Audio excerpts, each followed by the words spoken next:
সবাই কেমন আছেন? আলহামদুলিল্লাহ আমি ভালো আছি। আমি আজকে মাছ রান্না করতেছি। মাছটা ভুনা ভুনা। ফেসবুকের ভাই ও বোনদের বলি, আপনারা কেউ বড় ভিডিও কেন দেখেন না আল্লাহ জানে, কিন্তু এটি দেখলে অনেক খারাপ লাগে যে বড় ভিডিও ছাড়লে কেউ পুরাপুরি দেখে না, কমেন্ট করে না। শুধু ছবি ছাড়লে বা হিস্টোরি ছাড়লেই কমেন্ট হয়, নাইলে হয় না। এটা কেন করেন আপনারা? আপনারা যদি একটা কমেন্ট করেন তাহলে ওই কমেন্ট দেখেই তো আপনাদের কমেন্ট আবার দিতে পারি বা লাইক করতে পারি।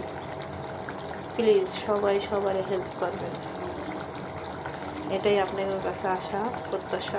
তরকারিতে একটু ধন্যবাদ দিয়ে দিন।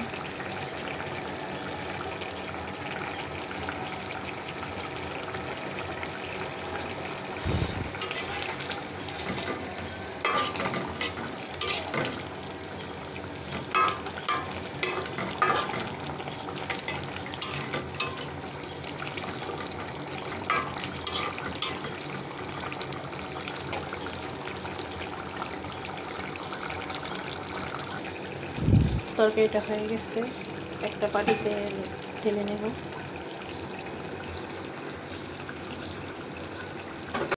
এই তো আমার তরকারিটা হয়ে গেছে, নামায় ফেলাইছি। আমার ভিডিওটা যদি ভালো লাগে লাইক কমেন্ট শেয়ার করবেন। কালারটা দেখুন কত সুন্দর হয়েছে মাশাআল্লাহ। রোদ তো চুলার পরে, এটা লেগে কড়াইতে মনে হয় সাদা সাদা, কিন্তু দেখেন নামাইছি কত সুন্দর লাগতেছে। আপনারা প্লিজ আমার ভিডিওতে লাইক কমেন্ট শেয়ার করবেন। আপনাকে একটা লাইকে আমার উৎসাহ দিতে পারে, আর নাইলে ভিডিও করতে মনে চায় না, ভালো লাগে না। ভিডিওটা এই পর্যন্তই, আর বড় করলাম না। সবাই সুস্থ থাকবেন, ভালো থাকবেন। আল্লাহ হাফেজ।